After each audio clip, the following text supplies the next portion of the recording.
I don't know. It sort of looks. In a brief view of the pyramid, I am seeing very large people. They appear thin and tall, but very large. On May 22, 1984, a secret agent sat in a dim, soundproof room at the Stanford Research Institute. He was handed a sealed envelope. Inside was a single index card with a set of geographic coordinates and a date. The coordinates were 40.89 degrees north, 9.55 degrees west. And the date written on the card? 1 million years BC. It was a coordinate of Mars. And the strange part of it was the man sitting in the room. He was not a physicist. He was a psychic spy, operating under a highly classified US military program. As he closed his eyes and slipped away into deep trance, his brainwaves flatlined into theta frequency. He began to speak. I am seeing a pyramid. It's extremely large. There are massive smooth stone structures and people, but they are different, tall, thin, wearing strange silk garments, and they are dying. This may sound like a plot of the science fiction movie, but it's not. This is real. You can check the declassified documents from the archives of the Central Intelligence Agency. The link is in the description below. And it was just one small part of this huge multi-million-dollar Cold War operation. It is codenamed as Project Stargate. To understand how the US government ended up looking for ancient ruins in Mars, we have to go back to the heights of a Cold War. In early 1970s, American intelligence discovered something terrifying. The Soviet Union was pouring millions of rubles into psychotronic research, what we call as extrasensory perception or ESP. Fearing a psychic gap, the CIA and the Defense Intelligence Agency partnered with the elite physicists at the Stanford Research Institute. Their goal? To see if a human mind could be scientifically trained to spy across the space and time. They called this protocol remote viewing. The rules were strict. This wasn't a magic. It was treated as a data.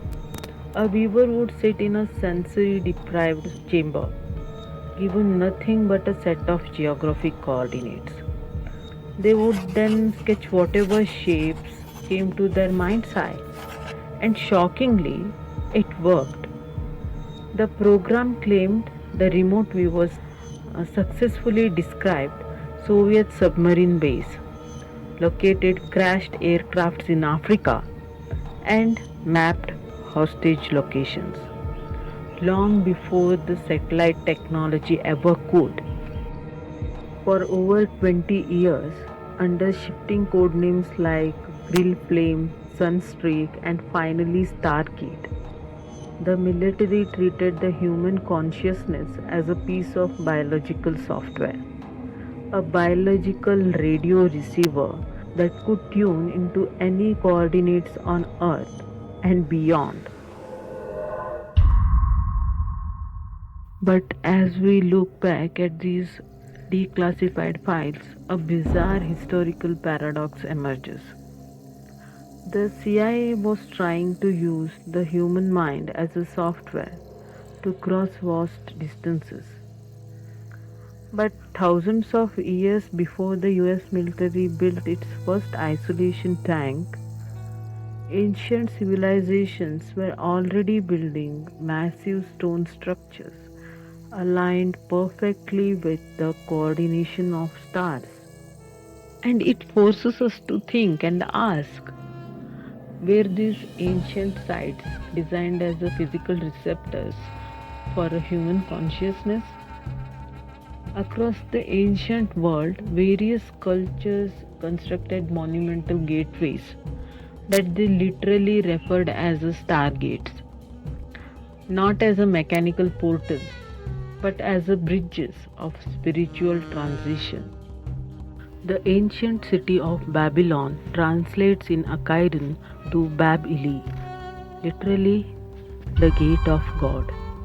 The Egyptians designed false doors in their tombs as literal coordinate markers for the souls to travel to the stars. The Tiwanaku built the Sun Gate in Bolivia as a cosmic portal of creation. Is it possible that our modern military hadn't invented a new psychic science at all, but had simply stumbled upon the coordinates of a forgotten cosmic highway?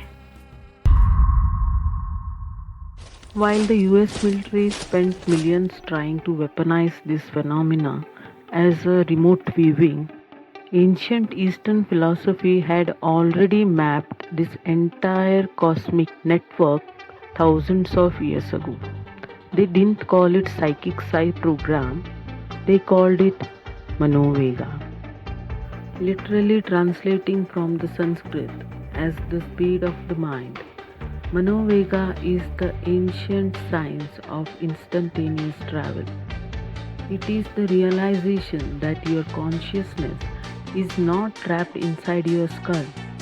It is a fundamental part of the universe's fabric, capable of projecting itself across light years in a fraction of a millisecond.